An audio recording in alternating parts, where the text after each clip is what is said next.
The book, The Back of the Napkin, argues that a simple drawing on a piece of paper can be more powerful than any Excel or PowerPoint presentation. Author Dan Rome joins us to show how anyone can clarify a business problem or sell an idea with just a pen, paper, and some imagination.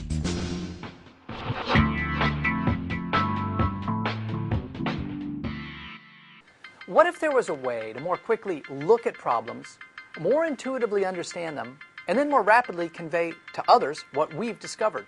There is. It's called visual thinking, and that's what my book is all about. Solving problems with pictures.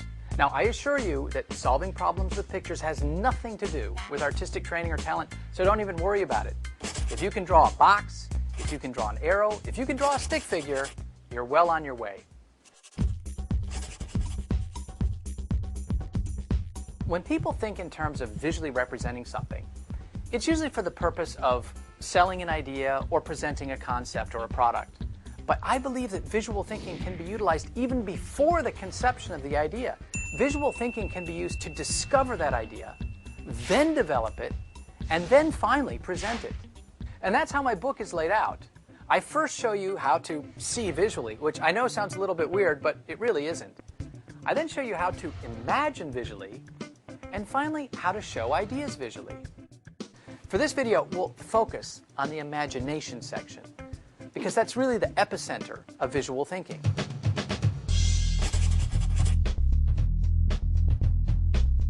How do we jumpstart our imagination? Well, here's an exercise that can be used anytime, anywhere, to fully engage our visual imagination. Now let's call it the many ways to slice an apple exercise. Now, imagine that you're strolling down a tropical beach in the South Seas, and I hope that's not too hard to imagine. Now imagine that you meet a local islander coming the other way who offers you a strange and unusual purple fruit. Well, you taste it, you like it, and you want to share with the islander that it tastes a lot like an apple.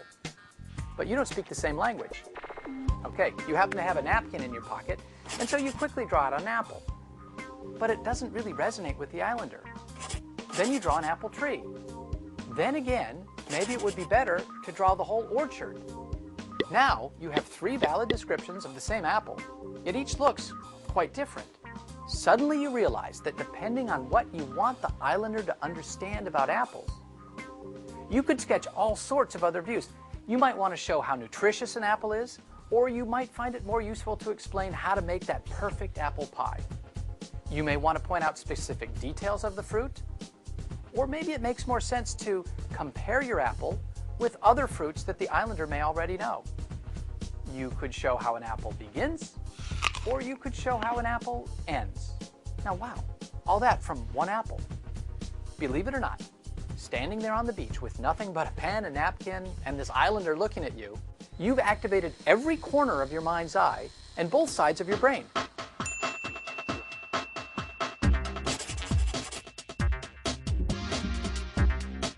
Now, in the business world, this apple could be replaced with any issue you might be facing. Let me give you an example. Let's talk for a moment about the world of coffee. Now, we all know that Starbucks is the biggest coffee chain in the world, right? If you're the CEO of Peet's, you can see that there's plenty of opportunity for growth. But how do you go about growing without losing your recognized focus on quality? The answer's in a picture. As Peet's grows, it follows this sketch that I worked with Pat O'Day, the CEO of the company, to create. To grow without losing focus on quality, you first establish your vision as the gold standard of coffee, and nothing is ever going to change that. Your mission, then, is to build the biggest base of dedicated coffee drinkers, people who know coffee and really appreciate it.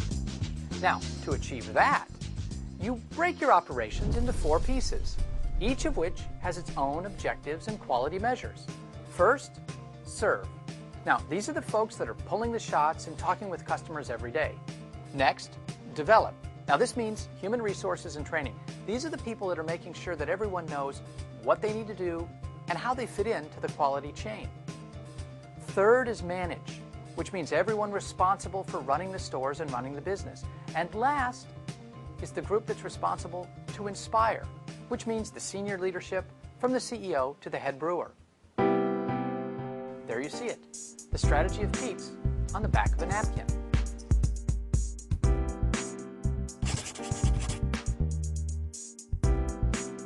All the presentation really is the ability to have someone else grasp what we see and hear in our own minds in their minds. And to do that, sometimes things like spreadsheets and PowerPoints just get in the way. And the back of a napkin really is all that we need. I hope you enjoy reading my book and begin drawing your way through your next problem or your next great idea.